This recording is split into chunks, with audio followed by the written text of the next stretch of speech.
Welcome to the only daily podcast focusing on compliance news of the day. Each morning, start your day with a cup of coffee and Tom Fox, the voice of compliance, to hear about 4 of the top compliance, corruption, or leadership stories you will need to start your day.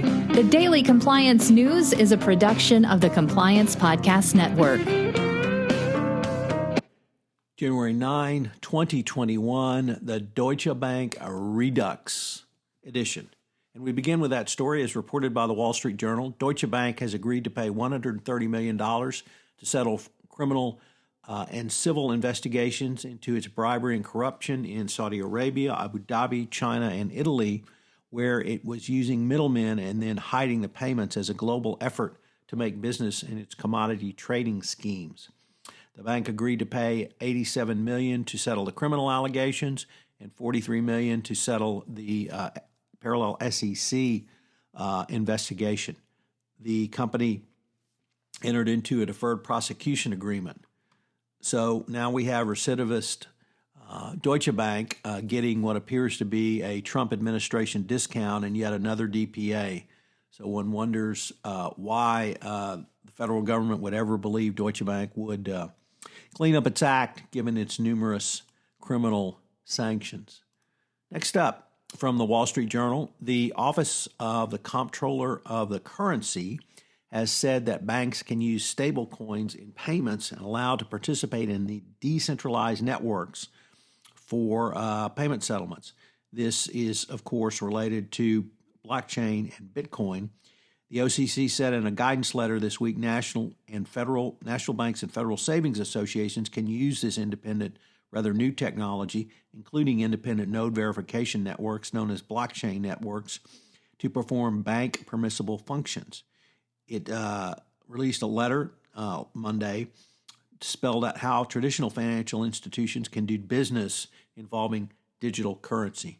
So blockchain and Bitcoin take one step further to come into the mainstream of U.S. banking. Next up, from the New York Times, and a significant upping of the trade war between the U.S. and China. China has instituted new rules which empower Beijing to tell companies to ignore U.S. restrictions and actually can sue them if they follow U.S. restrictions. The new rules released on Sunday would allow Chinese officials to strike back at other entities who comply with U.S. restrictions around China. This is a significant upping of the trade war.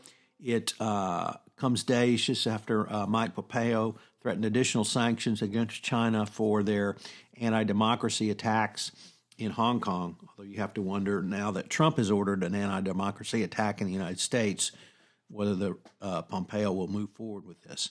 The elite, this gives China a powerful tool because if they bring a suit for money damages in China against a U.S. corporation or rather other corporation which complies with U.S. law, they are going to win. Next up, the Trump administration, it turns out, has the worst jobs record in modern U.S. history.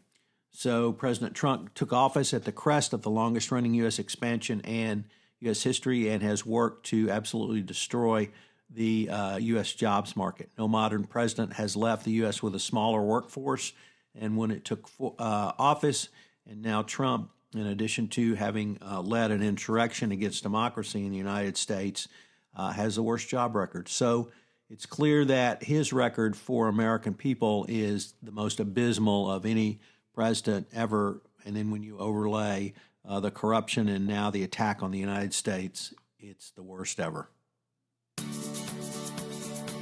The Daily Compliance News is a production of the Compliance Podcast Network and a proud member of C-Suite Radio. Thanks so much for listening. I hope you'll join me again tomorrow.